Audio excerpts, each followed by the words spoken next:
15 propostas próprias do que tinha que mudar na legislação, do que tinha que mudar no plano de atividades, do que tinha que mudar no plano estratégico da saúde. Então, aí, o que ia acontecer?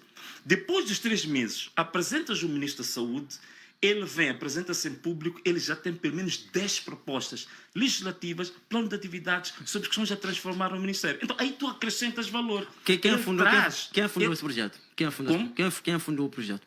Eu não sei exatamente quem afundou, mas eu apresentei o projeto.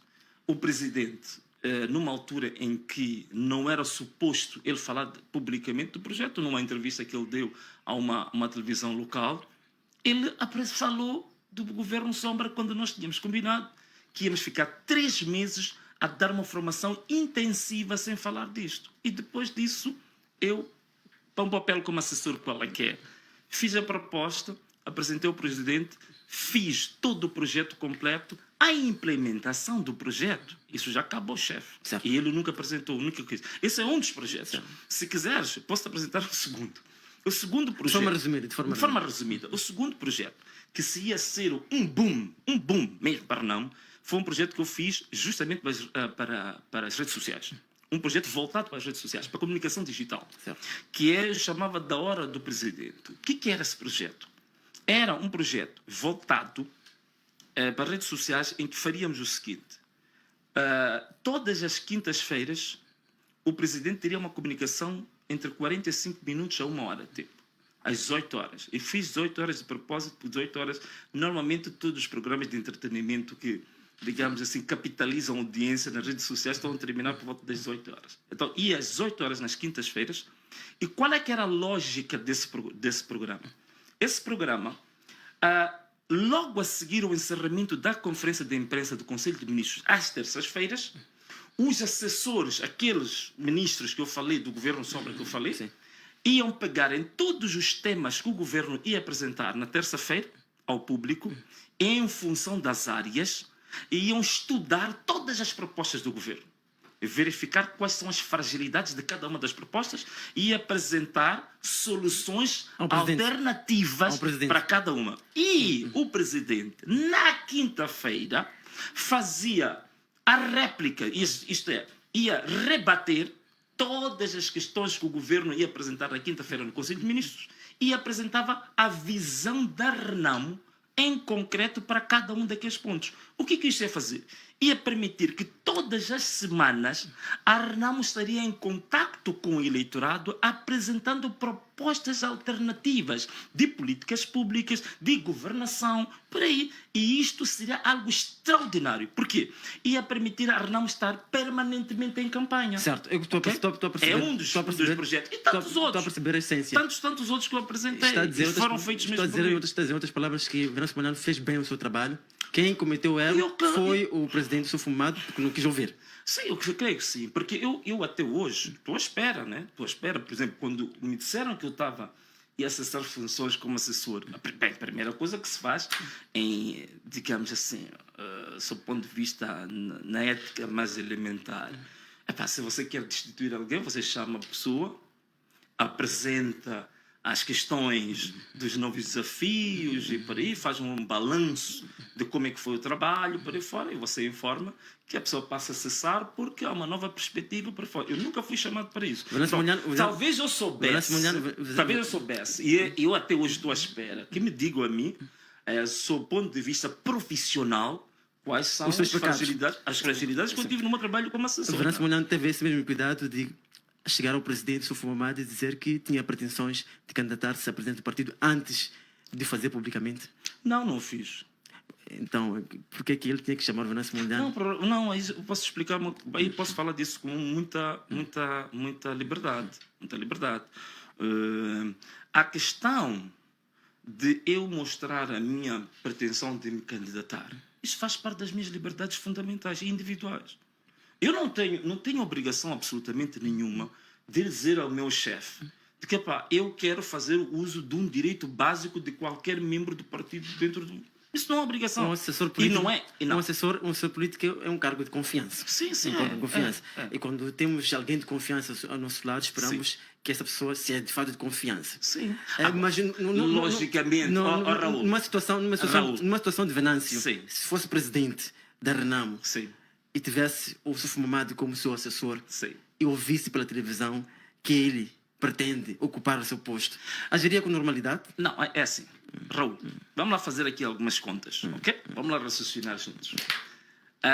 Por que tu achas que no dia 3 de janeiro o porta-voz do partido, Sua Excelência Dr. Zé Manteigas, para não dizer que não estou a tratá-lo com cordialidade, Sua Excelência Dr. Zé Manteigas foi aos órgãos de comunicação social fazer uma afirmação categórica de que a Renamo já tinha candidato presidencial. Não só. Mas disse depois de Venâncio Malandro ter que ter falado. Não, foi antes. Foi no dia 3 de janeiro. A minha apresentação, ou a minha manifestação de interesse, foi no dia 12 de janeiro. Então, ele foi antes. E não só apareceu no dia 3 de janeiro a fazer uma afirmação tão taxativa, tão categórica como essa, que é uma ofensa aos direitos dos membros, né? E depois fez uma escalada de entrevistas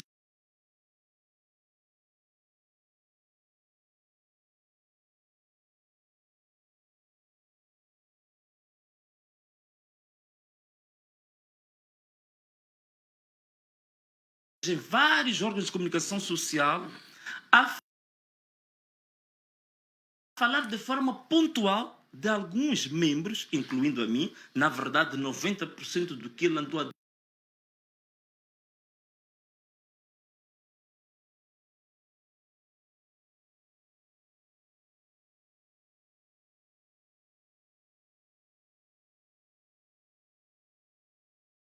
dizer em todas as televisões, eram direcionadas para a minha pessoa, a vilipendiar-nos, a falar mal de mim, a fazer acusações das mais infundadas. A minha pergunta é essa, Raul. Tu achas que isto aqui aconteceu por quê? Aconteceu por uma razão muito simples.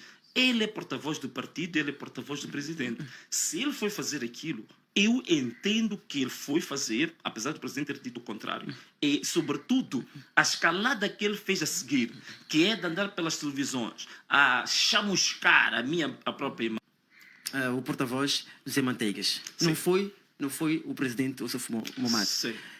A relação que existe aqui é entre o presidente, que confiou a Venâncio Malandro, o cargo de assessor político. Sim. Que é um cargo de confiança. Naturalmente. Vendo a situação que aconteceu, não foi o presidente Sufo Mamadi que disse o que disse. Foi o Zé Manteigas que é o porta-voz. Presunção de inocência.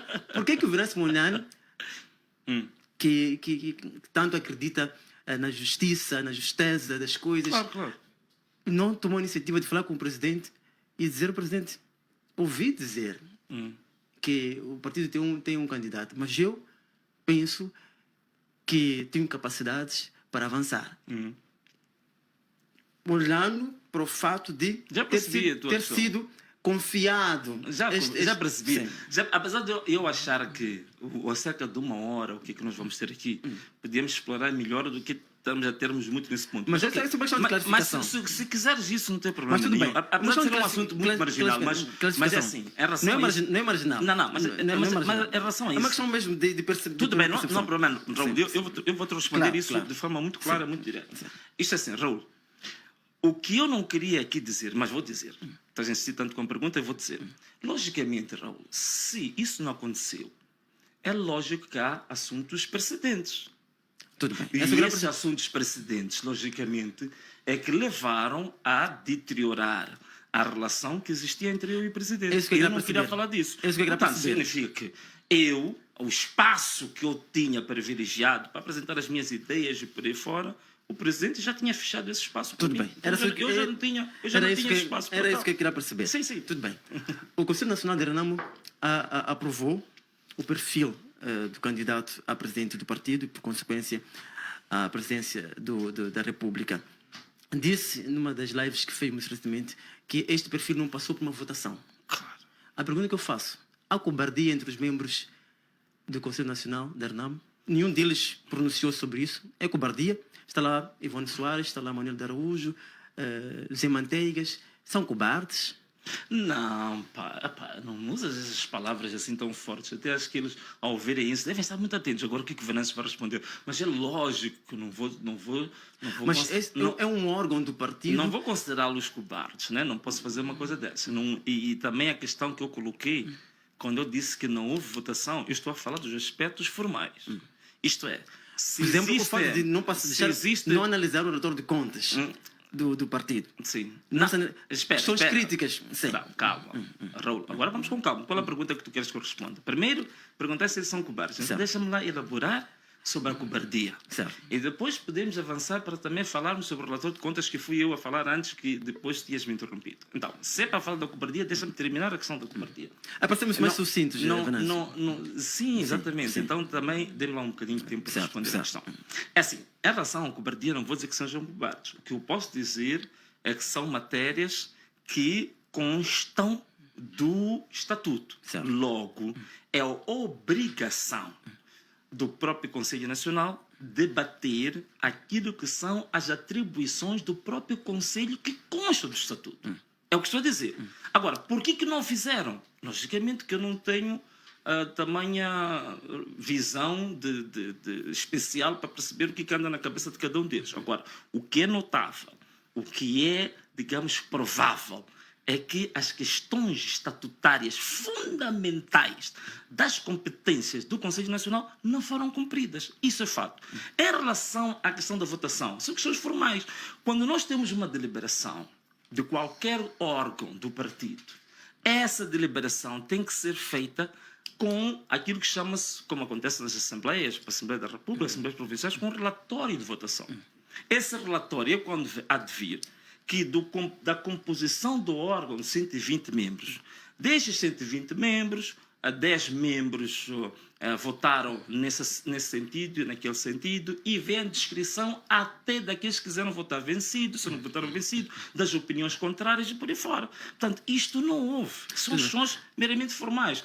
Por quê? Não houve e eu penso que isto é uma grande irregularidade. Mas ok, vamos dar benefício da dúvida. O que nós vamos fazer agora é solicitar que o Conselho de Jurisdição Nacional apresente a deliberação e a publique para todos nós, como membros, estudarmos o que vem escrito na deliberação. Para ver se resolve esse assunto. Mas até agora, não, a informação que eu tenho é que não houve votação.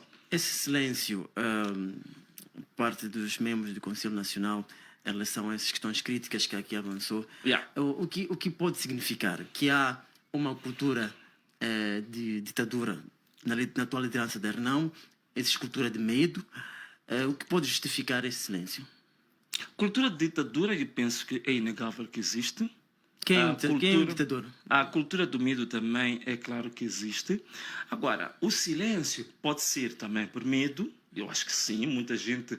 Há um problema muito grande que nós temos. Acho que isso não é só o problema da RENAMO. Isso mesmo nos outros partidos também acontece, né? Então, essa cultura de medo, de fato, é um dos grandes empecilhos para a democratização dos nossos próprios partidos. Medo de quem? Mas o grande medo que você tem num partido, qual é que é? O medo pura e simplesmente de perder as benesses, de perder as posições. É esse, não tem outro medo. O medo que todo mundo tem é esse. É por isso que, muitas das vezes, é difícil tu encontrares nos partidos pessoas que fazem um debate aberto sobre algumas questões que são sensíveis. Por exemplo, esta questão do relatório financeiro. Isto não devia ser tabu. Quer dizer, o que está a acontecer, e aí concordo contigo, Raul, com tudo disseste antes, que há problemas que nem são dos partidos, mas são problemas nacionais. E realmente aqui, de uma forma geral, no país inteiro, há questões que se criaram uma espécie de tabu à volta delas. Há informação pública, que deveria ser pública, que é tratada como informação classificada. Informação que é pública deve ser tratada como informação confidencial. A informação que é de domínio público é tratada como a informação de segurança do Estado. Quer dizer, realmente, nós, de 75 até cá, são quase 50 anos de lavagem cerebral, são 50 anos de terrorismo intelectual das pessoas, que as pessoas acabaram realmente se conformando que ao chefe você nunca pode dizer não, que ao chefe você nunca pode corrigir, que ao chefe você nunca pode aconselhar. Quando você aconselha o chefe, você corrige o chefe. A ideia que todo mundo tem é que vem para cima de si uma represália. Certo. Então, esta que é a grande questão, não é? Disse que concorda com a ideia de que pode existir medo dentro de Renamo. Sim, sim. E este medo, em algum momento este medo que causa este silêncio dessas pessoas, disse mais que pode ser um problema de tacho. Dizemos linguagem comum, problemas de estômago. Claro. Os membros, está a dizer... Coitado do estômago, sempre a ser acusado. Está a dizer, em outras palavras, que os membros, nesta altura, que estão ao lado de Sufumad, não estão ao lado dele por competência, por acharem que ele é um bom líder, mas porque estão preocupadas em garantir o seu estômago. Não, eu posso dizer isso e depois com evidências, né? Quer dizer, é assim, não é porque alguém vem me dizer que eu estou com medo, estou a defender o estômago. Não, eu vejo por evidências. Por exemplo, segundo nos estatutos, o Conselho Jurisdicional Nacional tem como competência garantir a legalidade de todos os atos de todos os órgãos do partido. Se há um órgão de partido que faz um ato ilegal, ou que fere os estatutos do partido, ou fere a Constituição, ou fere a lei, quem tem competência para chamar a atenção, disciplinar, chama-se Conselho Jurisdicional Nacional. Certo. Se houverem casos de atos ilegais que ferem os estatutos e o Conselho Jurisdicional Nacional não age, então eu posso dizer que é uma evidência que eu tenho aqui de que faltaram com as suas responsabilidades. Uma delas pode ser medo. Se não for medo, eles que venham me dizer que é o contrário.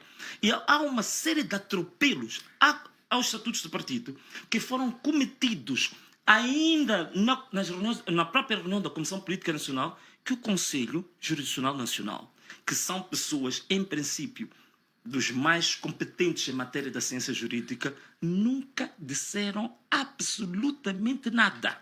Eu posso dizer que estão com medo.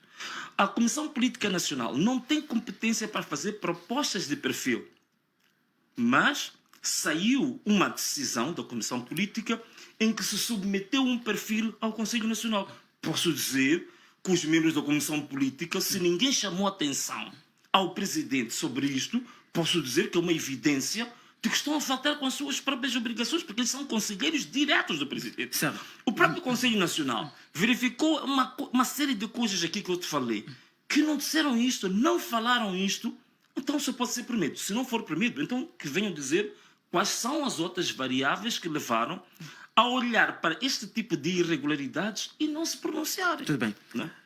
Antes deste Conselho Nacional, o Venâncio Mondlane submeteu uma providência cautelar na Justiça. Já imaginava que esse Conselho Nacional poderia tomar essa decisão? Ou seguiria por este caminho?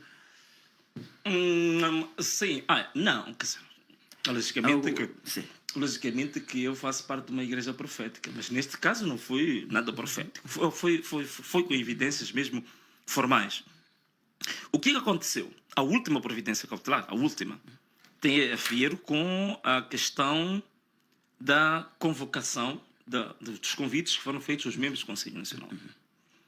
Primeiro, os estatutos do partido são muito claros.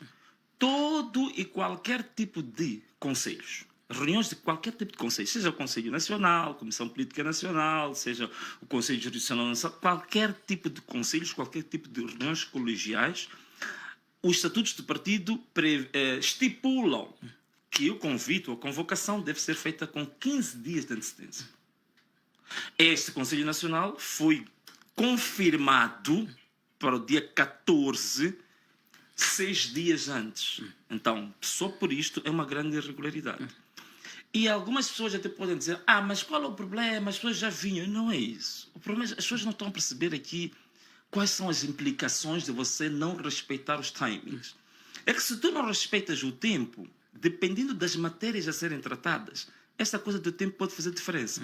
Por exemplo, nós que estamos num órgão deliberativo, num órgão, digamos, legislativo, sabemos que conta o tempo para você ler documentos, de socializares com os documentos. Isso conta as consultas que tu fazes, a assessoria que tu pedes. Então, o tempo conta. O tempo é fundamental para o sucesso de uma reunião colegial. Então, significa, por exemplo, quando foi apresentado o relatório de atividades, que dizem, eu não estive lá, não vi o documento, que dizem que tinha mais de 80 páginas, significa que se houvesse mais tempo, provavelmente, uma coisa também que não foi feita, o relatório devia ter sido entregue aos conselheiros com 15 dias de antecedência Para que pudessem para se familiarizar. poderem ler o documento. Por exemplo, então, os tempos contam muito. Certo. Então, e esta irregularidade do tempo é uma irregularidade insanável. É insanável, juridicamente é insanável. Tu não tens o que vais fazer com o tempo. Vais fazer o tempo voltar para trás ou cada hora vais contar como 3. Não tens como. Então isto devia ter sido corrigido. Tudo bem. E a outra questão também que levou nós a irmos ao tribunal, a última providência, foi que, segundo os próprios estatutos, o número de membros do Conselho Nacional de 120. E a informação que nós tivemos no dia seguinte, já não eram 6 dias, mas eram 5, são 1/3 dos conselheiros que tinham recebido os convites. Então nós tínhamos que salvaguardar isto. E como nós tínhamos um acordo com o partido, que tínhamos assinado esse acordo em tribunal, nós fomos pegar o que dizia as cláusulas do acordo. Uma das questões que estava lá patente é que todos os atos que iam seguir-se depois daquele dia do acordo deviam ser em respeito rigoroso aos estatutos. E caso houvesse um ato que ferisse o estatuto, éramos livres de denunciar isto em primeira mão ao Conselho de Jurisdição Nacional do partido e ao próprio tribunal.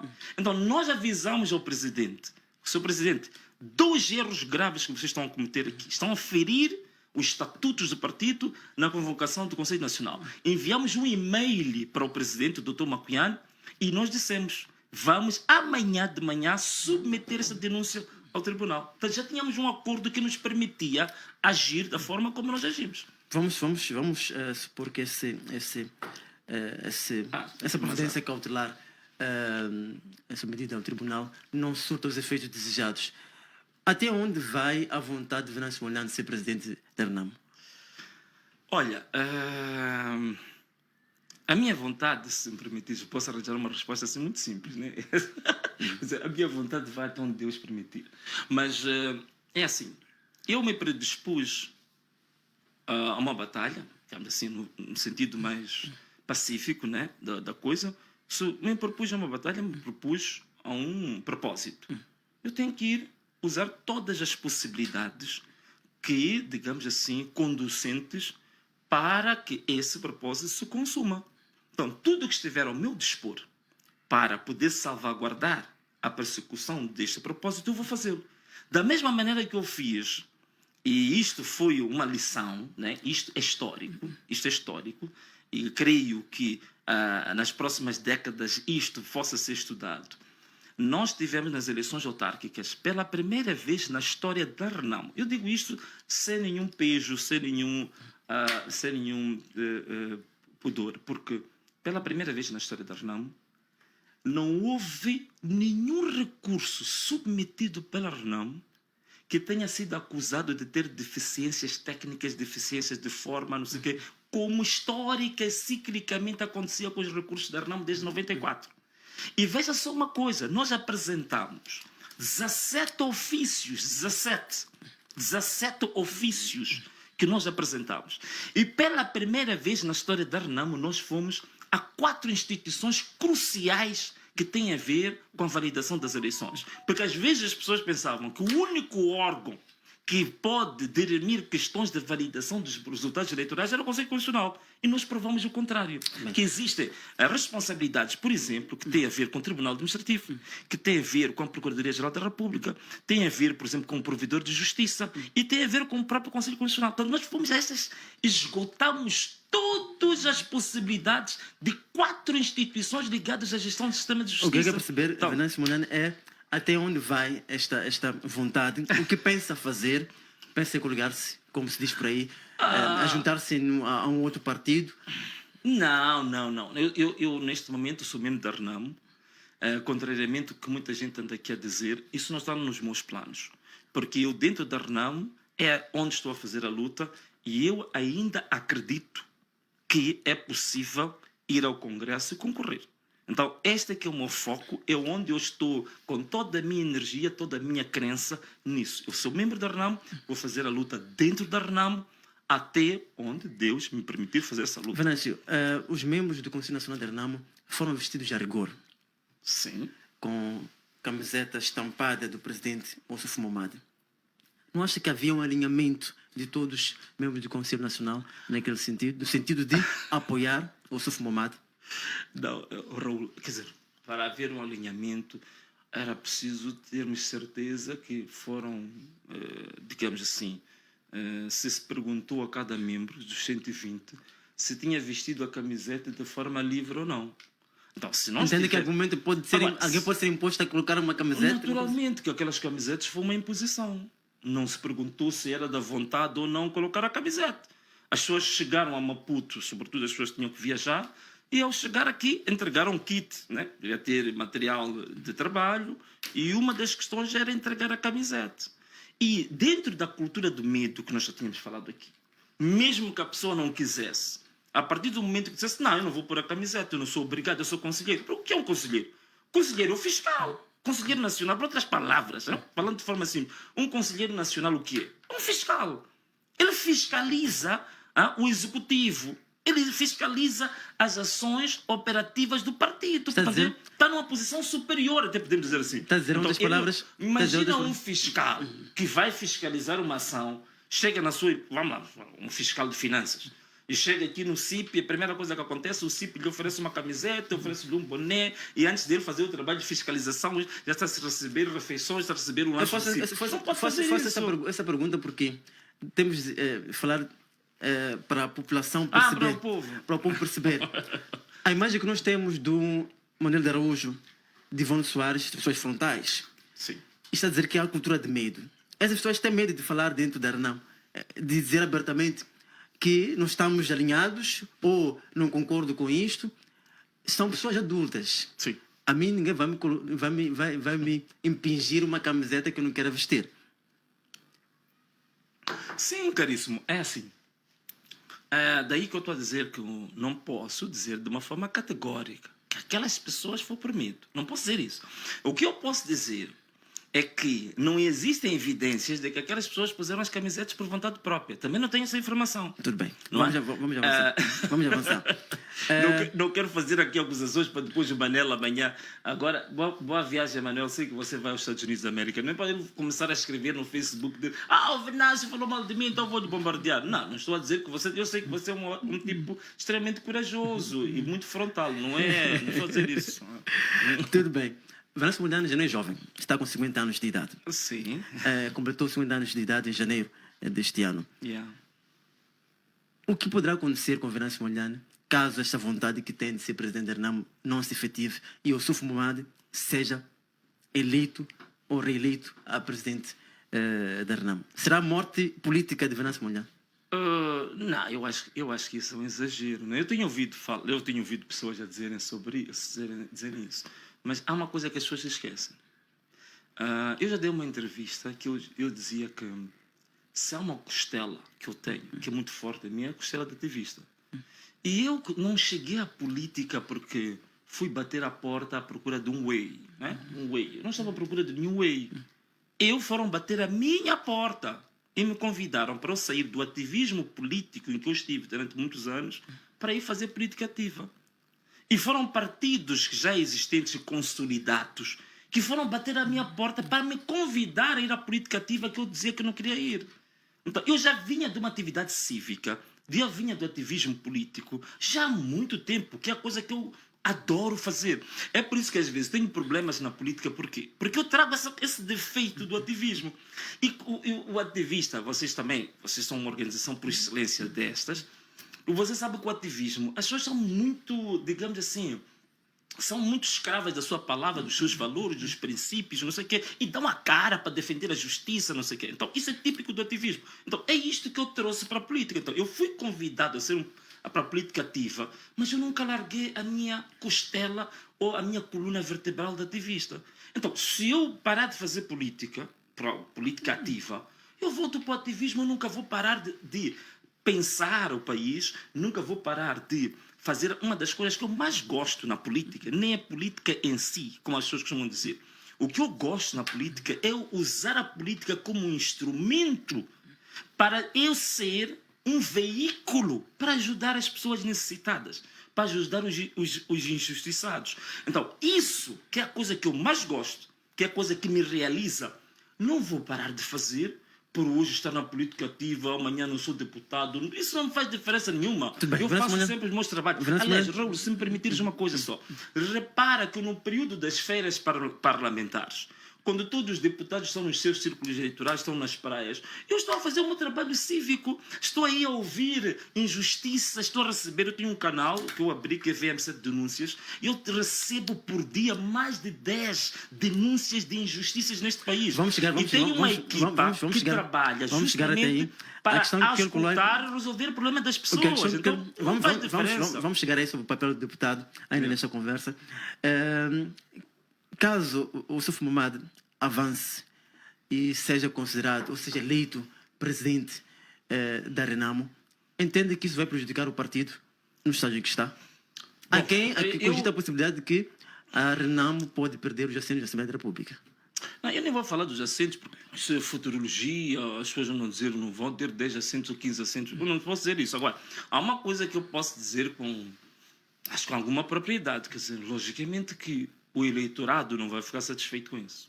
Isso não tem dúvidas nenhumas. Eu ainda hoje estava a conversar com um delegado político do partido, que esta manhã ficamos quase 2 horas a conversar.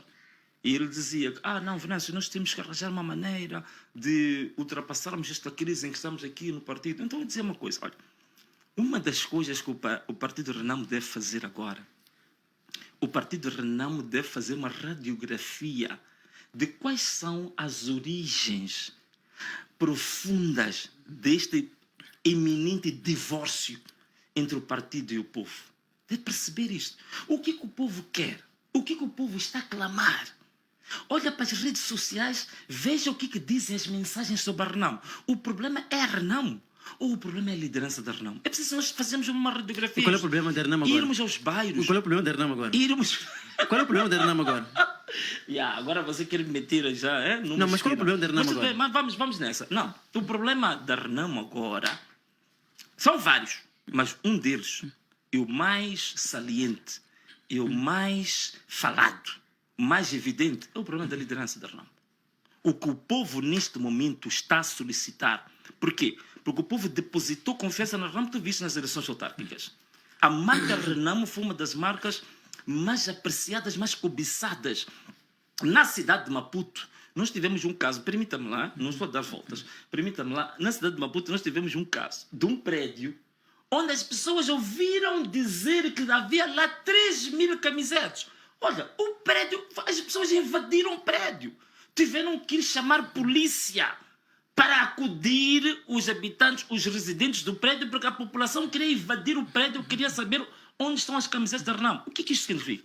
Que a marca Renamo está no seu período de glória. O problema da Renamo, neste momento, é o problema da liderança, sobretudo na liderança máxima do partido. O povo, neste momento, está a clamar que a Renamo deve mudar de liderança. Isto é um fato. E não estou a falar mal, eu não tenho razões pessoais para falar mal do presidente. Eu estou a reproduzir aquilo de alguém que todos os dias está nas esquinas, está nos bairros suburbanos, está nos mercados, está no chapa, está nas redes sociais, a ouvir o que o povo clama, o que o povo diz. E acha que... Então, se a Renamo... Venâncio Fumagante, permite cortar, que essa liderança que a Renamo precisa é Venâncio Molhano? Não, eu estou-me a apresentar como uma alternativa. Estás a perceber? É por isso é por isso mesmo. A câmara é esta aqui, né? Eu tenho olhado para esta câmara. Portanto, é por isso mesmo que eu, para não apresentar uma proposta vaga, vazia, só de alguém que quer ser chefe por ser chefe, eu apresentei logo no dia 12 de janeiro. Passam 3 meses que eu apresentei o meu manifesto. Que é para quê? Para as pessoas avaliarem que este Venâncio que diz que quer ser presidente, que projeto é que ele tem para a Renamo? E irem ler com calma, devagarinho, página a página, proposta a proposta, para saber se a Renamo precisa disto aqui ou não. Como é que olha para as críticas que aparecem de que Venâncio Molhano é populista? Aproveita-se da sua capacidade de retórica para vender um sonho num país em que já se sabe de antemão que é um sistema montado e que, mesmo crescendo, Venâncio Molhano não vai conseguir atingir esses meios. A ideia de que Venâncio está a vender uma ideia, está a vender um sonho a um povo que está cansado de um certo sistema e que precisa de ouvir coisas novas. Como é que olha para essas críticas de que é populista, está a vender um sonho que não é real? Não, eu quando ouço isso aí, sabe o que me apareceu logo aqui na minha cabeça? Foi uma expressão que ficou muito famosa na altura. O presidente Guebuza ainda estava na sua legislatura. Ele dizia que as redes sociais são um meio de venda de sonhos inalcançáveis. Então, cada um, quando realmente sabe que alguma coisa tem valor, e quando nós começamos a pôr o dedo na ferida, para não se confrontarem com um espelho que está a mostrar onde é que está a ferida, então as pessoas preferem desqualificar, entendes? Então, esta coisa de dizer populista é um termo simples e fácil de tu tentares desqualificar algo que tu sabes que não tens argumentos. Porque eu preferia que as pessoas, em vez de me atribuírem adjetivos, me viessem dizer: Venâncio, a ação que você fez no campo da Codan, de chegar lá fazer um discurso, mobilizar as pessoas para se manifestarem contra aquela infraestrutura que foi roubada por um projeto privado, aquela ação é populista, por isto assado e cozido. E eu dizer se aquilo é populismo, não. Vir-me dizer a mim se a ação que eu fiz nos estudantes bolseiros, 19 estudantes bolseiros, não, 19 não, eram 35 estudantes bolseiros que tinham que ir ao Brasil há cerca de dois meses atrás, e que o Estado não assumiu a responsabilidade das passagens, que eu fui os jovens a fazerem a vigília à noite, fui lá fazer a live com os jovens, fiquei a noite toda com os jovens lá a fazer a vigília, e que no dia seguinte o governo de Moçambique assumiu a responsabilidade por via da Imosa. Então, se a pessoa me dissesse em concreto: Venâncio, isto que você fez é populismo, nós podíamos discutir. Agora, assim de uma forma abstrata, tu notas logo que as pessoas não têm coisas em concreto para me dizer que é populismo. Por quê? Porque a minha ação, eu posso apresentar com coisas concretas o que visa aquela ação. É resolver o problema. Se é populismo, lutar por situações em que as pessoas estão a sofrer de injustiça, mas para resolver o problema, então eu sou um grande populista e vou continuar populista, sim.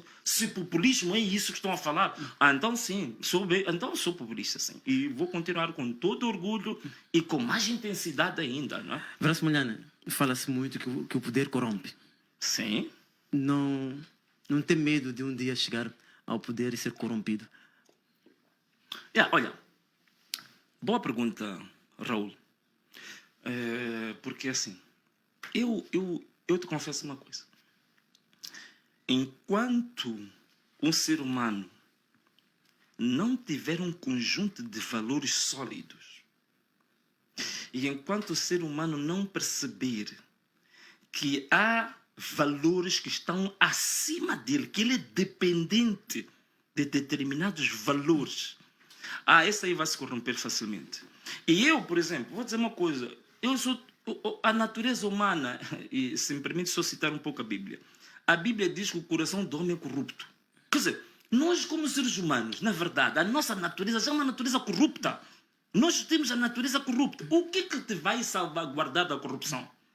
É exatamente os valores que tu vais construindo, cultivando, que te levam a combater a natureza humana que quer te levar à corrupção. É por isso mesmo, por exemplo, que aqueles que são tementes a Deus dizem que você tem que orar todos os dias. Por quê? Não dá espaço. Porque todos os dias você está sujeito à tentação. Todos os dias você está sujeito a emoções. Todos os dias você está sujeito a sentimentos contraditórios com a tua própria natureza. Então, quando tu oras, tu buscas um conforto numa força que é superior a ti. Então, o que te leva a não corromper? É quando existe uma força superior à corrupção humana que te salvaguarda da corrupção. E para mim, onde eu vou buscar sempre este alimento é na minha própria vida espiritual, é exatamente no meu temor a Deus. Então, há vezes até que eu quero fazer determinadas coisas, né? Mas quando eu me lembro que eu tenho temor a um ser superior a mim, que tem conduzido a minha vida, eu me sinto-me retraído a fazer isso. Sente que então, vai ter sempre esse controle sobre esse impulso é por isso que eu quero manter a minha fé viva. Porque se eu não manter a minha fé viva, eu te garanto que estarei extremamente vulnerável a ser corrompido. Tudo bem. E eu nem acredito, agora se tu me permitires, eu não acredito que haja um ser humano que possa se manter possa se preservar perante todo o nível de corrupção sem ter valores espirituais elevados. Tudo bem. Não é possível. A ideia de que o Suf Momad fala-se nos corredores e às vezes o jornalismo também usa-se muito dessas bengalas, dos comentários para fazer questões. Disseram que da outra vez estavas a entrevistar o Suf Momad, disseram que estavas com muito medo. Agora não sei se ele assustou-te, ameaçou-te. Não, antes de maneira alguma. Tá De bem. maneira alguma. Tá bem, também não tenho. Eu, na verdade, trabalhei durante 10 anos. Eu sei, tu és um grande profissional, a gente se conhece. Nem tanto. No Grupo Soico e aprendemos muita coisa no Grupo Soico. Uma das coisas que nós aprendemos é de não ter medo de fazer perguntas. Não há perguntas más ou boas. Tu tens que perguntar. Exatamente. É o que aprendemos na Soico. Tá E levo isso para toda a minha vida. Desculpa lá, só estava a brincar um pouco contigo também. A questão é que nos corredores fala-se muito de que o Suf Momad é o candidato da Frelimo. Sim. Sente que há alguma interferência da Frelimo na vida interna da Renamo? E que essa influência pode, em algum momento, condicionar a forma como a Renamo vive ou sente as coisas, vive o país ou reage? Não, é assim, Raul, eu não te vou falar de uma forma taxativa disso, porque a primeira coisa que vai ser dita, apresenta lá provas do que estás a dizer. Então, eu posso te falar de indícios, né? De coisas que podem indiciar que realmente nós às vezes reproduzimos valores da Frelimo lá dentro. Agora, dizer assim, tenho provas que a Frelimo falou com o presidente, ou corrompeu o presidente, não posso dizer isso, não tenho provas, nunca vi isso. Agora, que há coisas dentro da Renamo que acontecem que fazem lembrar a Frelimo, isso sim, isso posso dizer. Como que é, isso por posso exemplo? dizer. Como que é, por exemplo, esta questão que nós tivemos a atravessar agora, o próprio perfil do candidato que foi aprovado faz lembrar a Frelimo. Quer dizer, a Frelimo, eu entendo a Frelimo como aquele partido que tão destemido que eu até uma vez disse que quem me dera para um dia a Frelimo dar-me pelo menos 2% da coragem que tem de fazer coisas tão graves, mas ficarem tão relaxados, tão naturais. Quer dizer, isso é típico mesmo da Frelimo. Quer dizer, fazer coisas, atropelar a lei, maltratar o povo, desviar fundos e depois achar aquilo tão natural. Então, este tipo de posicionamento, de personalidade institucional típica da Frelimo, nós também estamos a ganhar um pouco isso. Quer dizer, você violar a Constituição, violar os próprios estatutos do partido e estar relaxado com isso. Por exemplo, nós aqui, os estatutos do partido são muito claros, estivemos aqui a falar de como é que são, quais são os requisitos básicos para você ser candidato a qualquer cargo. Seja cargo de presidente, seja a Comissão Política Nacional, seja o Conselho Nacional, seja o Conselho de Jurisdição Nacional. Olha, eu digo uma coisa. Quem fez este estatuto da Renamo? Eu tenho a minha vénia. É uma pessoa muito avançada. O indivíduo que fez o draft deste estatuto é uma pessoa com uma capacidade democrática extremamente avançada. Entendeu os valores da Renamo, percebeu a história da Renamo, que a Renamo surge num contexto em que havia, digamos assim, as liberdades e os direitos dos cidadãos estavam coartados. Quando a Frelimo assinou em 74 o Acordo de Lusaka, uma das coisas que vinha no Acordo de Lusaka é que depois da nossa independência, em 25 de junho de 1975, ia-se estipular um calendário eleitoral multipartidário. Está lá. Vasculha o Acordo de Lusaka, você vai ver que está lá escrito que Moçambique estava previsto para haverem eleições multipartidárias logo em 75. A Frelimo, quando chegou, depois de assinar o acordo, e notou que o poder lhe foi transferido, pegou no Acordo de Lusaka, rasgou de cima para baixo e deitou fora aquele documento e instituiu proibição das liberdades políticas. Não, eu vou responder a tua pergunta. Sim. Instituiu, proibiu as liberdades políticas, proibiu a liberdade associativa, até a liberdade de culto. A Frelimo proibiu. Então, a Renamo surge neste contexto de resgate dos direitos das liberdades fundamentais dos cidadãos. Então, logo, o legislador, quando fez este estatuto, fez uma coisa. Olhou para a história da Renamo e disse: temos que arranjar uma maneira de colocar requisitos para quem quer ser membro de qualquer órgão da Renamo que refleta a história da Renamo. Então, a única coisa que o legislador aqui pôs assim, para tu seres candidato a presidente, só precisa ser membro da Renamo. Tudo bem. Mas nada. Isso já E a sabemos. Renamo Verdade, hoje nega isso, põe um perfil justamente para combater todo o ganho democrático que a Renamo teve de 1977, quando surgiu, até hoje. Certo. Então, logo, está a ficar extremamente parecido com o Frelimo. Quem é neste país conhecido como uma instituição política que quer combater as liberdades, quer combater os direitos fundamentais, é a Frelimo. Então, hoje, exatamente a Renamo está a reproduzir na íntegra.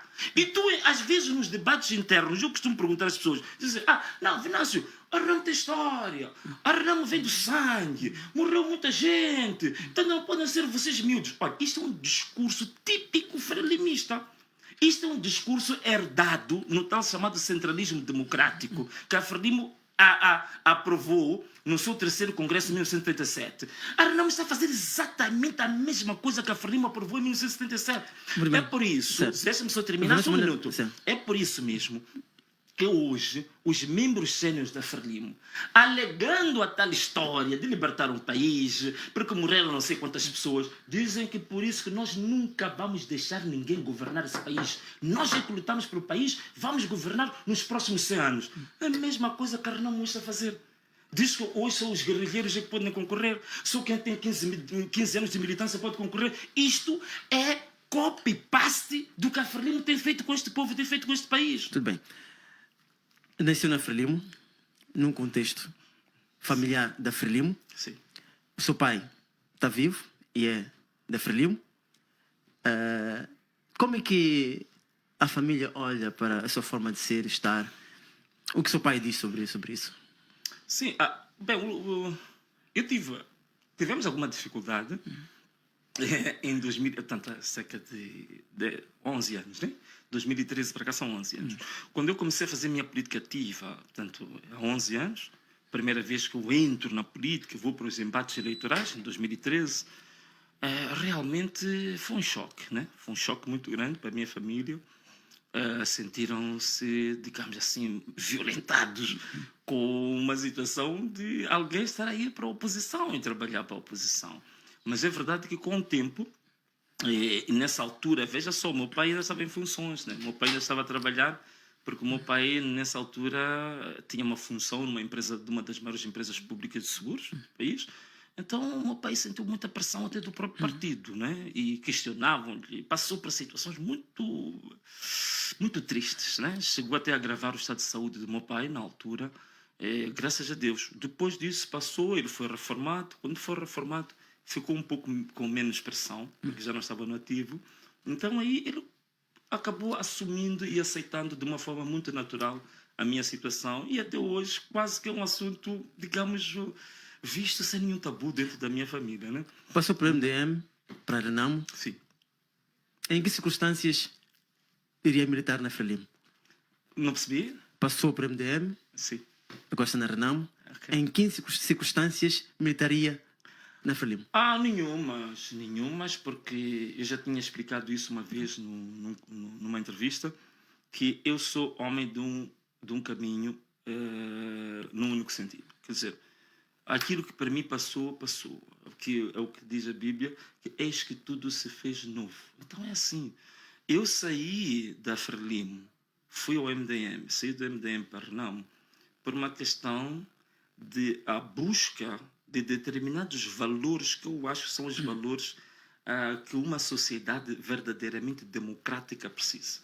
Então, se eu saí de uma certa realidade porque não encontrei esses valores, não tive a oportunidade de poder contribuir para esses valores, então eu não vou voltar mais para trás. O que eu posso fazer é pegar nessa experiência e usar dessa experiência para continuar a minha luta para frente, que é a busca de valores democráticos, a busca de todas as ferramentas que estiverem a meu alcance para lutar por este povo. Eu estava a ver uma entrevista logo depois de ter saído do MDM, creio que foi em 2018, se não estou engano, e o porta-voz do MDM dizia uma coisa como essa, Luz Boa Vida, acho que era porta-voz na altura. Sim, viu um vídeo que andei. Sim, ele dizia que os membros que estão a sair do MDM estão à procura de cargos, estão pensavam que, estando aqui, ganhando projeção, podiam atingir certos cargos.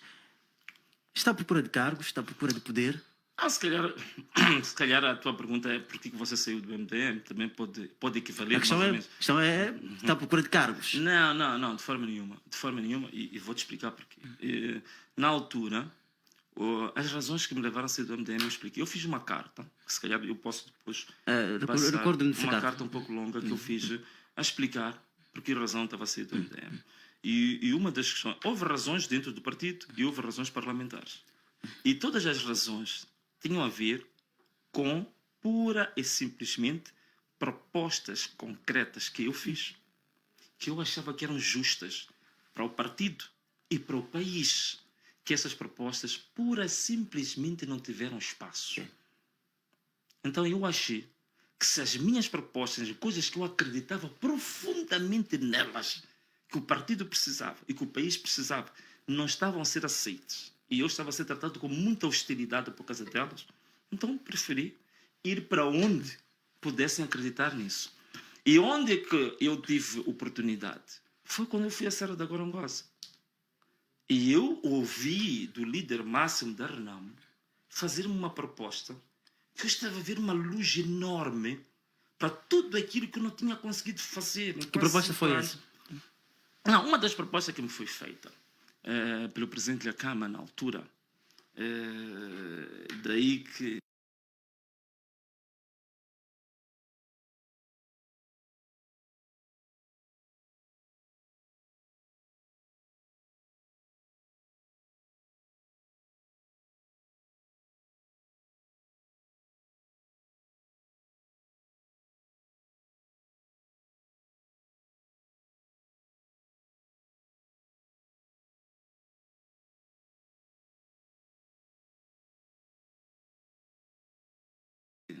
o Obama, quando nenhum de andar a maltratar pessoas, disparar para os carros, fazer emboscadas, não. Era um instrumento. O que nós queremos é uma democracia plena neste país. Nós queremos um poder judicial independente. Nós queremos um país transparente. Nós queremos um país que é voltado a satisfazer as necessidades básicas do povo. Quer dizer, ele começou a mostrar quais eram, de fato, a gênese da Renamo. Quase era o projeto de sociedade que a Renamo queria construir. Eu comecei a ficar maravilhado ao ouvir aquilo. E ele ainda me disse mais. Nesta altura eu estou a chamar muitos jovens que não são da Renamo para virem para a gente construir esse projeto. Daí que naquela altura, antes dele morrer, eu espero que um dia fales com alguém que esteja próximo dele para te explicar o que estava a acontecer 3, 4, 5 meses antes de ele morrer. Muita gente, jovens, intelectuais, académicos, foram à Serra da Gorongosa. Porque ele realmente queria começar a construir uma Renamo que fosse realmente uma Renamo capaz de, em definitivo, implementar o projeto, o sonho de Moçambique que ele tinha. Que não era o sonho de disparar, mas era o sonho de Moçambique próspero, certo, livre, de justiça social. Então, eu vi nisso nele. Eu fiquei convencido, fiquei maravilhado. Há essa ideia de que terá a Força da Cama entregue o testemunho ao Venâncio Mondlane, é verdade? Não, atenção uma coisa. Eu não disse que o presidente da Câmara me entregou um testemunho. Eu disse que eu recebi um testemunho. Isto é, vou dar-te aqui um exemplo. Eu posso pegar nesta caneta aqui e entregar-te como uma caneta. Mas, Raul, tu podes receber esta caneta como uma coroa. Isto depende de ti. Quer dizer, tu, no teu estado de espírito, assumiste para ti que eu não te entreguei uma caneta. Eu te entreguei uma coroa. E tu conduzires a tua vida crendo e com fé de que aquilo que o Venâncio me entregou, que ele pensa que é uma caneta, para mim é uma coroa. Então eu disse, o que eu fui receber dele, recebi em palavras. Eu não recebi palavras como, Venâncio, você vai ser o meu herdeiro. Venâncio, você vai ser o próximo presidente da Renamo. Nada disso. Eu estou a falar dessas questões que ele falou comigo. Okay. E que eu assumi que é esta Renamo que deve ser daqui para frente. E essa Renamo que eu estou a lutar por ela. A Renamo que o presidente da Câmara em setembro de 2017 e em abril de 2018 me convenceu que era a Renamo que ele sonhava. Tudo bem. Então é essa que eu estou a perseguir. Tudo bem. Eu queria perceber uma coisa. Era assessor político do presidente Sufo Momad. Um assessor político tem acesso a muita informação. É uma pessoa que está ali próxima ao líder. Teoricamente. Na Renamo não aconteceu isso. Não aconteceu isso. Teoricamente, eu não tinha tanta informação assim. Desde o início, desde 2019? Sim, desde o início. Eu tinha, para dizer a verdade, o assessor político, ele pode propor até coisas que não propõem. Não tem que ser necessariamente o chefe a orientar-te que vai lá pensar nisto, vai lá pensar naquilo. Não, tu podes ter iniciativas, não sei.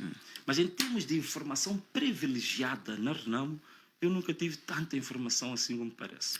E uma das áreas que até eu decidi sozinho não me miscuir muito nelas foi na altura que estava-se a discutir a questão do DDR, que era muita informação militar e que tinha-se criado uma comissão especializada e dizia-se nessa altura que são assuntos muito sensíveis. Eu nunca pressionei o presidente para me imiscuir nos assuntos militares, são os assuntos civis. É sobre também esta questão do DDR.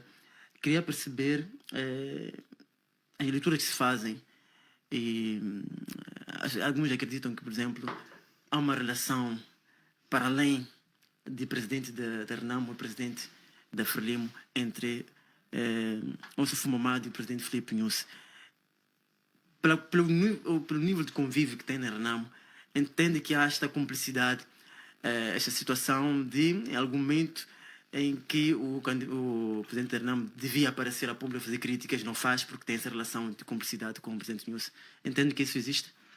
Bom, eu não sei se existe mesmo, nunca vi, nunca tive provas em concreto disso, mas agora, aquilo que é público, aquilo que se evidencia, isso leva a uma certa desconfiança, sim, né? Porque realmente tivemos muitas situações graves que têm acontecido e que eu acho que nem o porta-voz do partido tem que falar delas. Sobretudo assuntos nacionais, de âmbito nacional, que era extremamente importante haver a voz, digamos, do próprio presidente do partido, que na verdade até acabaram nos dando um título, que nós somos os líderes da oposição. Então temos ainda uma responsabilidade acrescida, porque os outros partidos que não têm um privilégio dos microfones que nós temos no Parlamento, nas conferências que nós damos perante toda a classe jornalística, é um privilégio que também carrega consigo uma grande responsabilidade, que é de representar os outros. Em outras palavras, como eu sou político, a sua função não era tão efetiva dentro do partido. Não sente que a Renamo, o presidente da Renamo não explorou o Venâncio Mondlane como assessor político na sua plenitude? Olha, eu não posso dizer... É assim, há uma coisa que eu nunca posso falar mal do presidente Sufo Momad. Eu vou ser sincero.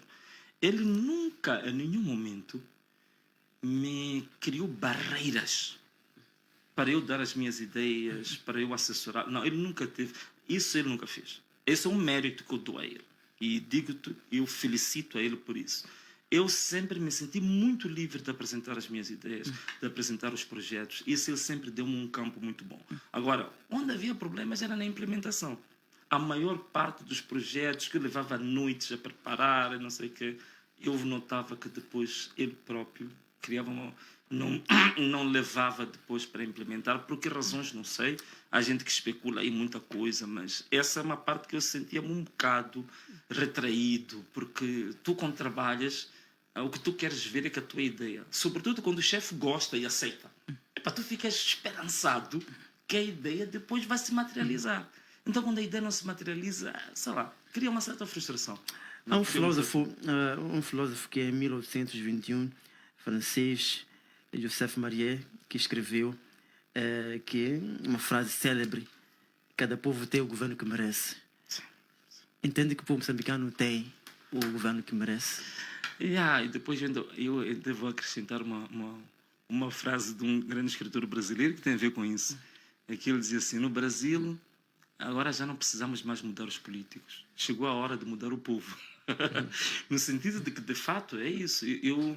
Eu acho que essa frase tem que ser entendida nos dois sentidos. Tem que ser entendida no sentido de o tipo de governo que nós temos, o tipo de regime que nós temos, reflete o conformismo ou inconformismo do povo. Está bem, está certo, concordo com isso. Mas também isso reflete um outro assunto. Isto reflete também a necessidade dos próprios políticos ficarem atentos ao clamor do povo. Então, se o povo tem um certo clamor, se o povo tem uma certa percepção, significa que os próprios políticos têm que saber se refazer, se reajustar, se superar para se ajustar ao clamor do povo. Isso é uma coisa que a Moçambique não está a acontecer. Não faz isso a Frelimo e também não faz isso a Renamo. É por isso mesmo que, quando eu te falei da coragem da Frelimo, nas eleições autárquicas de 2023, nós ganhamos as eleições da cidade de Maputo. Pela primeira vez na história, conseguimos ter evidências, ter atas editais.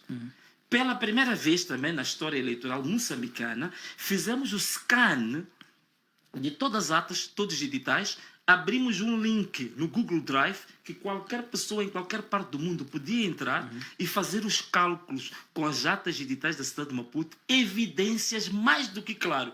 Mas a Frelimo, dizer com evidências ou sem evidências, não vamos entregar o município. Então, que a liderança o nível de coragem extraordinária que esse partido tem. Imagina, então, a pergunta que eu coloco é se entende que a liderança da Renamo fez o seu papel de pressão até as últimas consequências. Em algum momento disse não. Na sua Não fez. Não fez pressão. Não fez. Por quê? Não fez pressão porque uma das coisas que nós fizemos, contrariamente ao que muita gente tem dito por aí, e até eu vi aqui o próprio presidente do Sufmumad quando falou das marchas, que ele que anunciou as marchas. Não. Atenção uma coisa. Nós, no dia 12 de outubro, logo após encerrarmos a contagem paralela, isto é uma coisa que nunca tinha acontecido neste país. O apuramento parcial, aquele que se faz na mesa, Sim. terminou mais ou menos lá para as 21 horas. Até porque terminou às 21 porque muitos presidentes das mesas não queriam assinar as atas. Tivemos que fazer um exercício tremendo para realmente ter as atas editais. Começamos a fazer a contagem paralela até às 2 horas e 30 minutos. Na cidade de Maputo nós conseguimos ler todos cerca de 900 editais, já tínhamos os números da cidade de Maputo que tínhamos ganho. Às 3 horas da madrugada do dia 12, eu estava a dar uma conferência de imprensa na sala de contagem paralela, onde eu estava com os jovens, tínhamos 20 computadores e 40 minutos a fazer a contagem. Eu anuncio os resultados da cidade de Maputo que nós tínhamos ganho com 55%. Às 2h30. Às 14 horas do mesmo dia, nós já estávamos na rua com os jovens, com caminhões, a gritarmos, a manifestarmos a nossa vitória. No dia 13, dia seguinte, quando a TVM, agora falo de forma aberta, quando a TVM começa a adulterar os números, no dia 13 nós já estamos na rua a manifestarmos contra os resultados da TVM. Dia 14 estivemos lá, dia 15 estivemos lá. Então, só no dia 17, estou a responder a sua pergunta se a liderança da Renamo fez a pressão. No dia 17, isto é, do dia 12 que nós começamos, só 5 dias depois é que a liderança da Renamo anuncia que as marchas deviam ser marchas nacionais. Na cidade de Maputo nós já tínhamos começado há uma semana. Por que acha que a liderança da Renamo não fez esse trabalho de pressão? Qual era o objetivo? Não sei, porque nós começamos a fazer as marchas e fomos, digamos, recebemos uma orientação em dezembro que devíamos parar com as marchas, porque era período festivo, e disseram que depois das festas o governo, a liderança do partido haveria de autorizar, dar a indicar para nós retomarmos as marchas. Porque a ideia das marchas qual é que é? É preciso perceber, afinal aquelas marchas eram para fazer o quê? Aquelas marchas eram justamente para inviabilizar a governação das pessoas indevidas. Então, as marchas não deviam parar. Iam tomar posse à força, se quisessem, mas nós íamos continuar a marchar e a reivindicar. Então, mandaram-nos parar de marchar em dezembro. Passou o período das festas, não fomos autorizados a voltar a marchar. E mais, Nós tínhamos dito, publicamente, até dito pelo próprio presidente do partido, que primeira frente de luta seria os processos na justiça doméstica, Conselho Constitucional, que nós fizemos. Fizemos 17 processos relativamente a isso. Depois, o próprio presidente tinha indicado que iríamos à segunda frente, que era para as instituições de justiça internacionais, que nunca se fez um único memorando a qualquer instituição de justiça internacional. E depois pararam com as nossas massas. Então, com estes dados que eu tenho, digo claramente que não houve pressão da liderança. Mas qual seria o alcance de não fazer isso? O que se pretendia? Fala-se muito de negociatas que podem ter existido entre a atual liderança da Renamo e da Frelimo para libertar Sérgio Maputo e Matola. As pérolas da nossa... Sim. Entende que isso possa ter acontecido? Eu não tenho dados, né? Não posso fazer afirmações dessas, apesar de ser uma pessoa frontal e muito ousada, mas também não sou destrambelhado nem para fazer afirmações gratuitas. Portanto, eu não tenho dados disso. Eu já ouvi muito sobre isso, muito se escreve sobre essa matéria, mas o que eu acho estranho, de fato, foi esta atitude que foi tomada aqui. E isto, para mim, é um sinal, é um alerta vermelho, isso que foi feito. E mais, nós tomamos posse, nós assumindo que temos provas de que ganhamos na cidade de Maputo. No primeiro dia da tomada de posse, estávamos lá todos nós para tomar posse. Não fizemos absolutamente nenhuma comunicação pública a explicar às pessoas que, olha, apesar de termos reivindicado, termos sido roubados, mas por razões tal, estabilidade no país, não sei que razões que íamos pôr.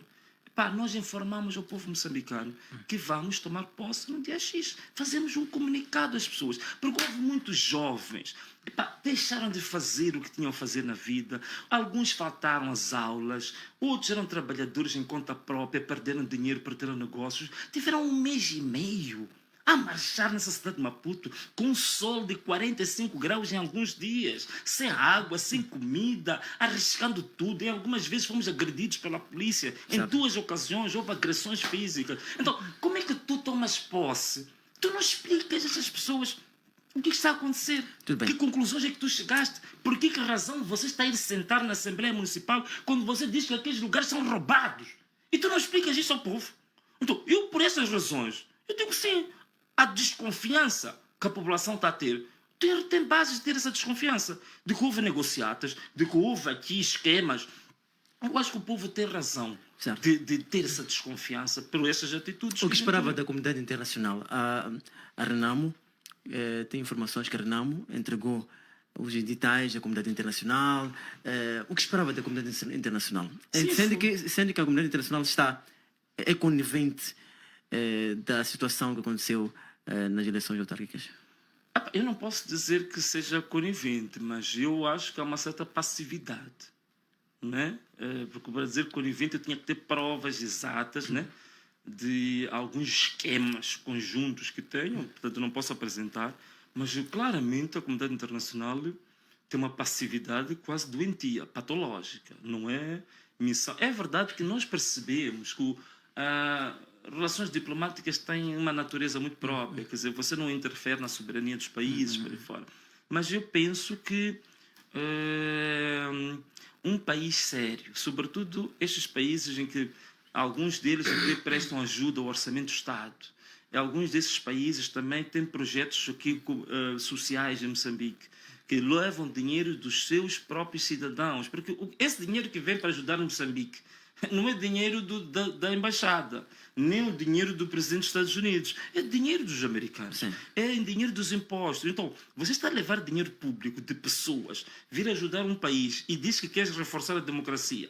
E nesse próprio país, a própria democracia é violada e asfixiada. Eu acho que é obrigação tua, pelo menos, manifestar um certo, digamos, desalento com a situação do asfixiamento da democracia que você diz que quer fortalecer. Esperava um pronunciamento público, então... E eu esperava, sim, pelo menos depois da reunião que nós tivemos, curiosamente, eu que fiz a apresentação, tivemos uma reunião aqui numa das instâncias hoteleiras, e eu fui lá em nome do partido fazer a apresentação e a entrega das atas editais em formato digital da cidade de Maputo. Então, eu esperava realmente nem que fosse um pronunciamento público, porque eu soube, que as embaixadas pegaram os nossos dados, mandaram os técnicos fazer as contas e chegaram os mesmos resultados que nós tivemos, que de fato nós tínhamos ganho na cidade de Maputo, mas não houve nenhum pronunciamento a propósito disto. Nem que não fossem as embaixadas em Moçambique, mas as embaixadas podiam fazer os seus relatórios, os seus países, e lá os países podiam se pronunciar sobre essa matéria. Vamos voltar para o Conselho Nacional de Renamo. Houve confusão, houve até sessões de pancadaria no dia do Conselho Nacional de Renamo. São jovens que foram para lá e diziam que estavam a apoiar, estavam em apoio a Venâncio Mondlane. Foi o Venâncio Mondlane que mandou os jovens para lá? Hoje gostei, tens perguntas boas. Olha, Raul, é assim, em relação a essa matéria, claramente que não fui eu que mandei os jovens. Alguns jovens até, por acaso, eu nem sabia que faziam parte do partido. Eu informei-me ontem, liguei para o Xamanculo, porque diziam que alguns jovens daqueles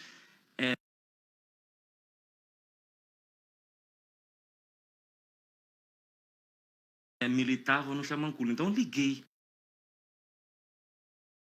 para as estruturas de partido de Xamanculo.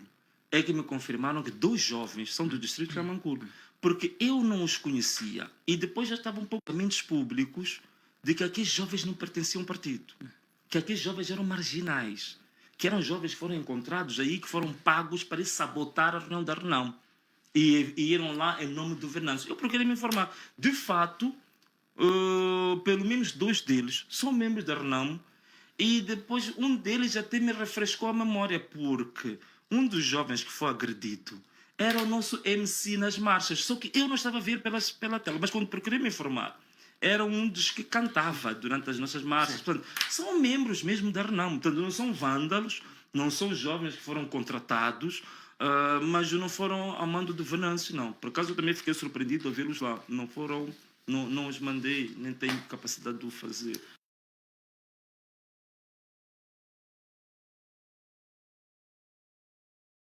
Muito bem.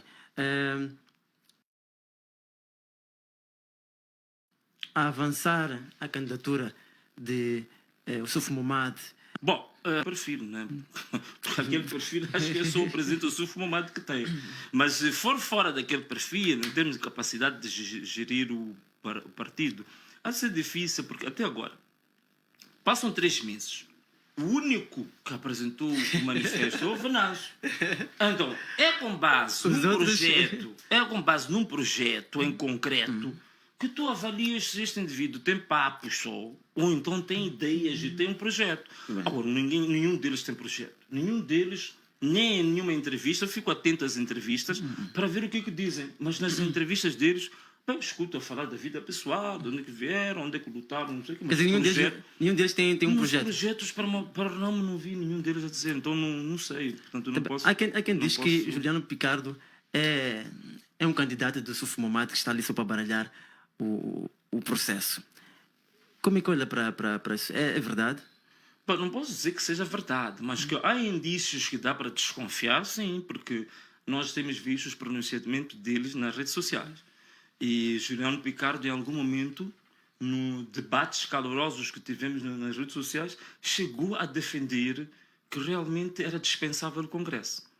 Quando é assim, um candidato que se preze, o normal é que ele queira, faça tudo para haver Congresso para ele concorrer.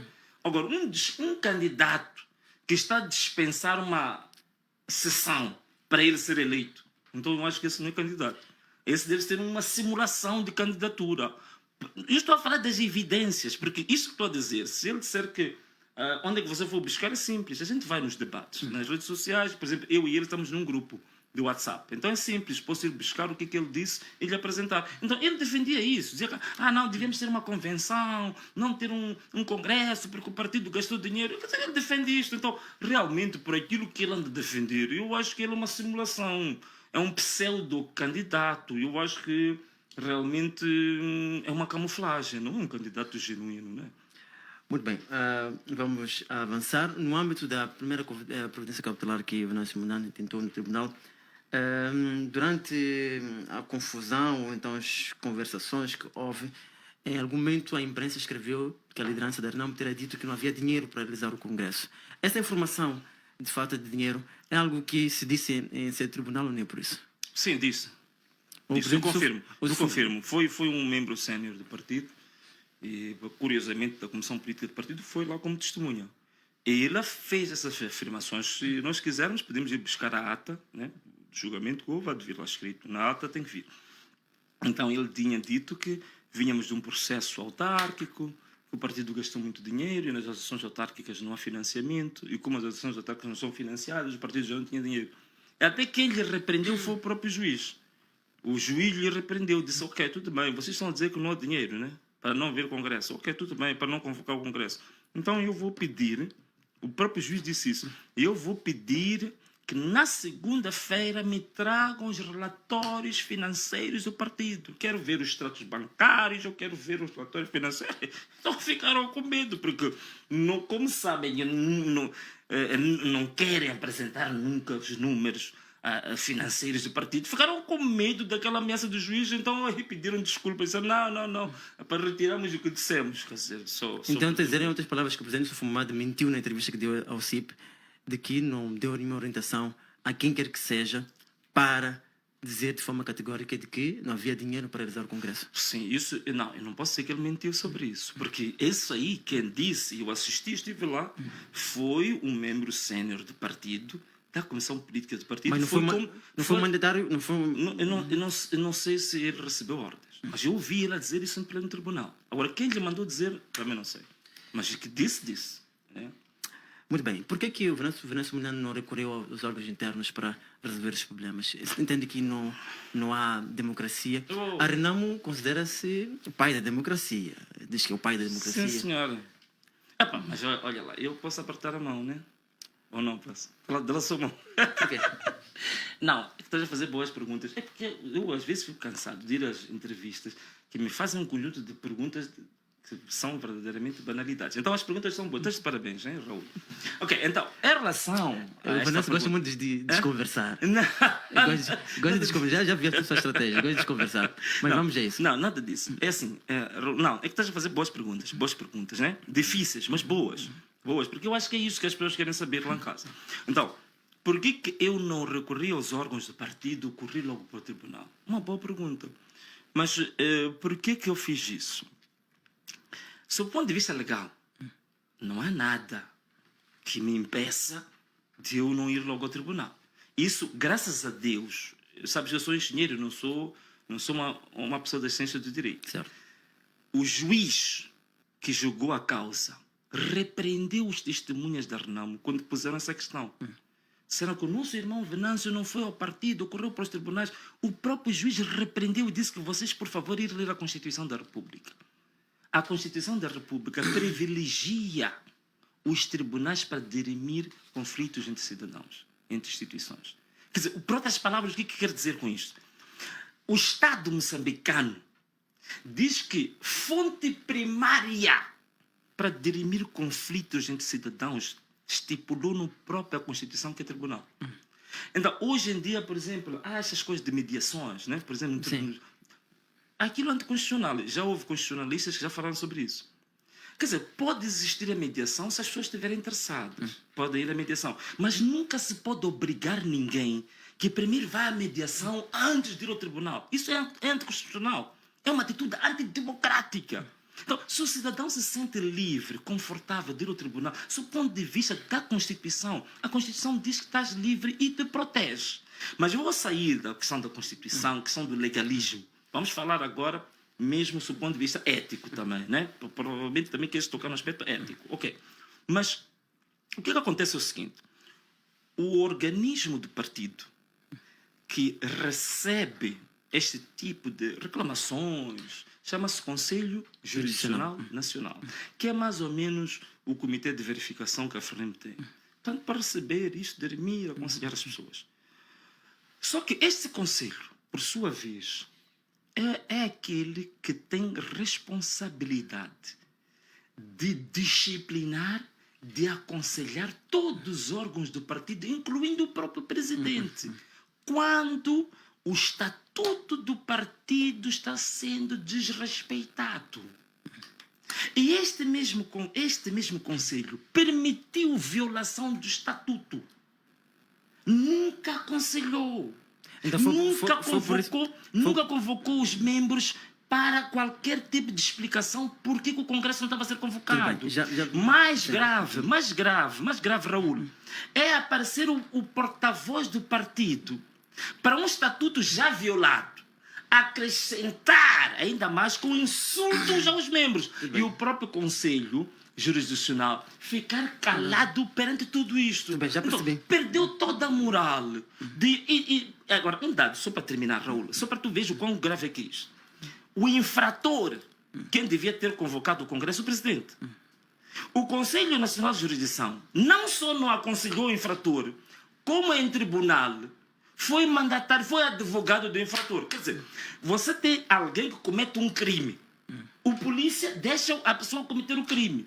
Quando vais ao tribunal, é o próprio polícia que aparece como advogado do criminoso. Tudo bem, já percebi, Venâncio. Não sei. Só uma questão de tempo.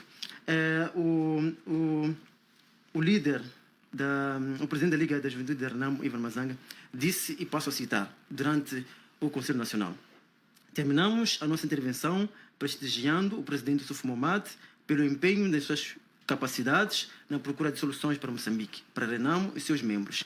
Estes atos foram sempre acompanhados por uma grande sabedoria à medida dos assuntos.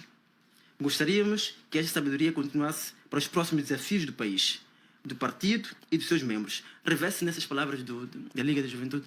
Claro que não. Claro que não. Quer dizer, isso são palavras de ocasião e ele próprio não acredita nisso. Quer dizer, só ficou bem para dizer isso em público. Eu não acredito, porque conheço o jovem, a inteligência, a formação que ele tem.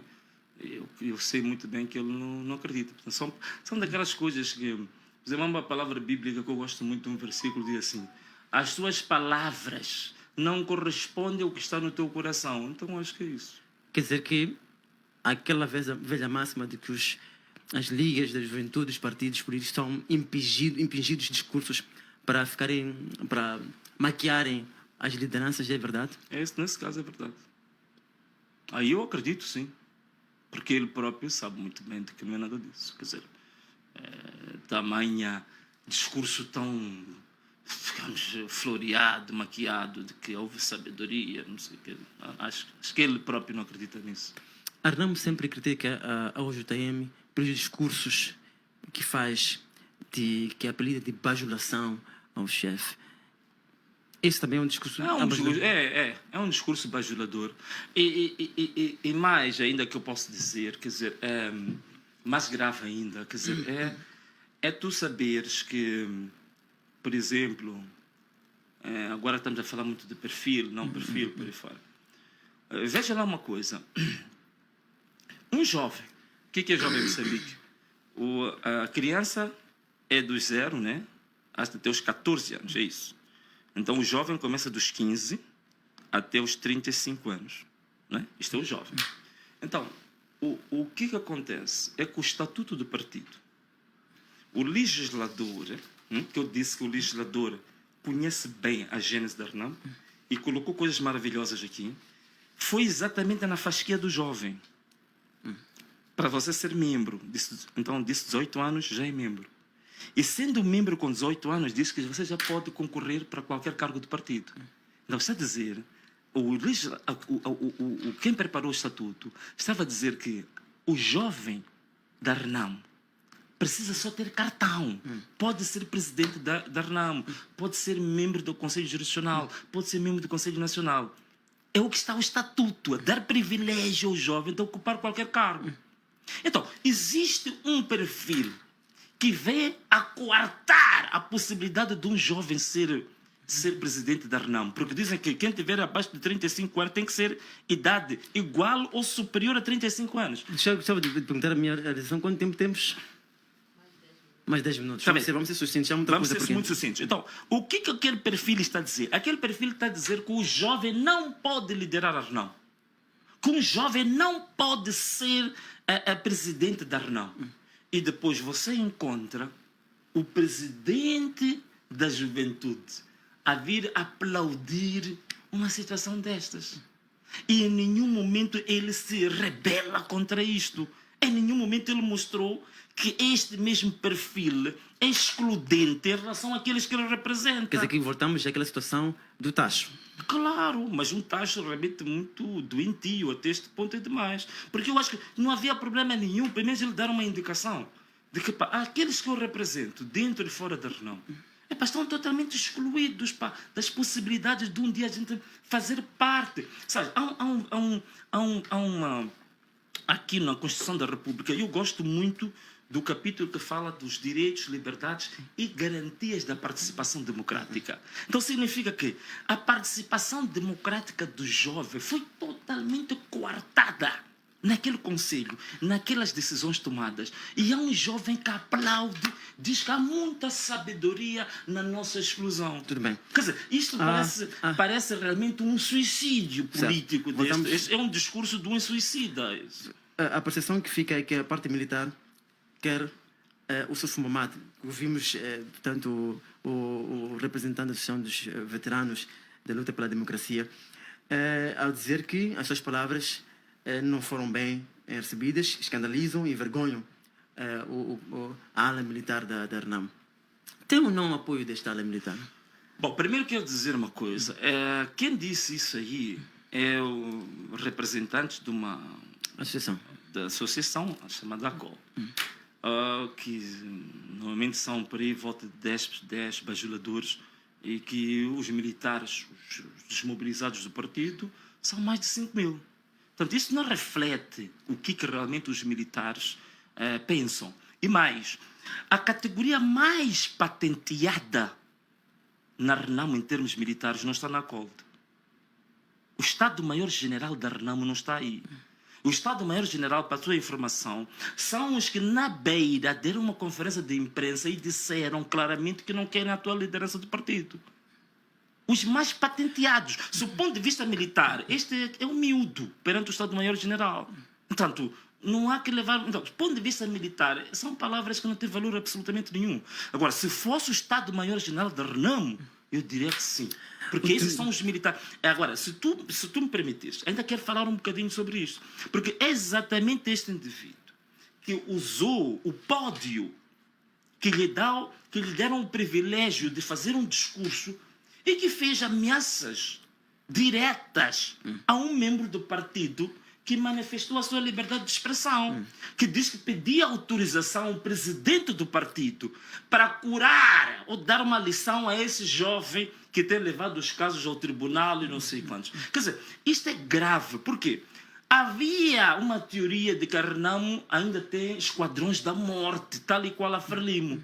Então, este senhor veio fazer uma confissão pública de que, de fato, a Renamo realmente fuzila pessoas quando tem ideias contrárias à liderança. Veio a confessar publicamente que existem esquadrões da morte dentro da Renamo. Veio a confessar publicamente que ele é um assassino. E depois grava ainda. O presidente do partido está a ouvir isto. Os conselheiros todos ouviram isto. O Conselho Jurisdicional Nacional, que cuida das questões de disciplina, ouviu isto, está calado. E aquele jovem que fez aquele discurso bajulador é outro também que ouviu isso, está a aplaudir isso. Quer dizer, é uma vergonha, sabes? Total. A Renamo passou a ideia de que, de fato, desmilitarizou-se, mas as suas mentes continuam altamente militarizadas e existem pessoas que ainda têm orgulho de se apresentar como assassinos. Tudo bem. Está a dizer outras palavras que, de forma resumida, que há compra de consciências na Renamo e que o dinheiro que vem do horário público de todos nós, nas contribuições, como bem referiu, é o dinheiro que é usado para comprar essas consciências. Eu não posso dizer, porque não vi ninguém a receber o dinheiro, né? Mas para os indícios que nós estamos a ver, pessoas que têm competência e direito estatutário de dizer a verdade, de corrigir, de aconselhar, não aconselham. Então eu posso dizer que quando essa afirmação de que estão a ser comprados, aí eu acho que ganha sustento, né? Aí é uma afirmação que acabamos dizendo que tem razão as pessoas quando começam realmente a dizer que as pessoas estão compradas. Passam 5 anos da liderança de Suf Mahamat. Qual foi o maior pecado do presidente Sufo Mahamat? Para indicar um talvez seja difícil, porque aí então, assim de surpresa, tinha que indicá-lo de forma arbitrária. Mas ok, eu posso dizer que o maior pecado neste momento foi exatamente para mim não representar o povo como deve ser perante o embate com o regime. Portanto, ele não conseguiu traduzir a frustração, a aflição, o sofrimento, a humilhação do povo.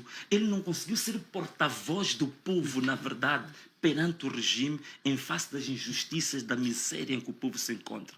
Esse, para mim, foi o maior pecado dele. Há quem defende que a crise que se vive na Renamo de liderança é culpa de Afonso Dhlakama, porque não preparou alguém que pudesse liderar. Tem essa percepção também? Não. Eu acho que Afonso Dhlakama, aquele homem de uma visão extraordinária, inclusivamente, eu digo-te mais, os resultados eleitorais que nós tivemos em 2019, não é? Que não foram grandes, mas não foram maus, foi fruto exatamente daquilo que Afonso Dhlakama tinha deixado. Não foi por causa disso, foi o Mahamat que liderou o processo. Não, nada disso. Um exemplo típico disso é a cidade de Maputo. O sonho de Afonso Dhlakama era um dia conseguir ganhar as eleições na cidade de Maputo. Por isso que Afonso Dhlakama apelidou a cidade de Maputo de Gorongosa 2. Por que ele disse que aqui era Gorongosa 2 e a Serra era Gorongosa 1? Porque a Serra era Gorongosa 1 porque era a era em que a luta ia ser feita com armas. Maputo era Gorongosa 2, que era a era em que a luta ia ser feita pela inteligência, pelas ideias. E esse sonho dele, é por isso que ele começou a recrutar pessoas que não eram da Renamo, para fazer esse sonho dele. Certo. E eu sou produto desse recrutamento. Bem, por questão de tempo, Timóteo Mackenzie, que foi chefe de Estado-Maior-General da Renamo, foi braço direito de Afonso Dhlakama, disse que não concorda com o Sufo Mahamat, mas também não concorda com alguém como Venâncio, por exemplo, que é muito jovem. Não. Timóteo Mackenzie nunca disse isso. Não, isso tinhas que me provar. Nunca disse isso. Timóteo Mackenzie, não. O que houve foram alguns camponeses que foram encontrados, coitados, a fazer aquilo, a colheita da batata doce, que foram tirados das machambas e foram colocados em frente de uma câmara, disseram que eram guerrilheiros que fizeram esse tipo de afirmações. Agora, Timóteo Mackenzie, chefe do Estado-Maior-General, o homem mais graduado militarmente na Renamo, nunca disse nada disso contra o Venâncio Mondlane. Mas fez críticas em relação à ida ao tribunal? Nada. Não foi Timóteo Mackenzie, desculpa. Nós temos que mostrar isso. Não foi Timóteo Mackenzie, não. Foram outros, alguns generais do asfalto, estes generais aqui dos jardins da cidade de Maputo, que disseram isso. Agora, o general da Serra nunca disse isso. Eu dou o benefício da dúvida porque eu creio que lia em algum sítio. Não, depois podemos partilhar. E depois até eu acho que os espectadores vão ficar curiosos de saber isso. Então, quando nós encontrarmos isso, vamos postar aí no direto. Timóteo Mackenzie nunca disse, nunca. Muito bem, vamos falar sobre os deputados. Os nossos deputados pensam? Como? Os nossos deputados pensam? Sim, alguns pensam. Outros? Outros, a maioria, só está ali a pensar. O único pensamento que podem ter é o pensamento do dia em que cai o salário. Mas o que causa essa situação em termos de um parlamento pobre e pessoas que não pensam? Não, o grande problema que nós temos, talvez aí tu tenhas um pouco de razão, só para nós estarmos sempre a falar mal das pessoas, tenhas um pouco de razão com aquela afirmação que tu fizeste no início. Se algumas questões não refletem a situação do país, né? Então nós temos um problema aqui neste país em que realmente que é culpa do próprio regime, que investiu muito pouco na formação das pessoas, investiu quase nada, digamos, no ensino técnico, profissional. Então, que foi criando uma cultura neste país do pedinte.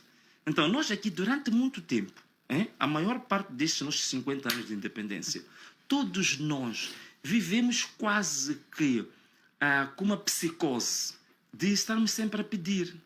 A nossa relação com o Estado sempre foi uma relação de pedinte. Então, esta coisa das pessoas serem autodidatas, das pessoas pesquisarem, acredita, meu amigo Raul, que há pessoas até com formação superior que não investigam, não leem os dossiês.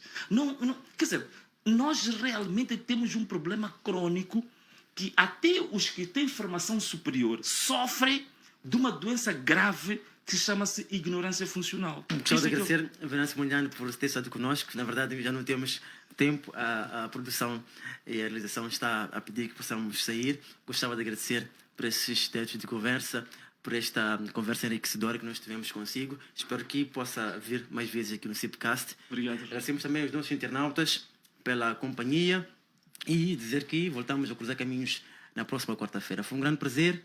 Até a próxima. Então, essa é a nossa questão.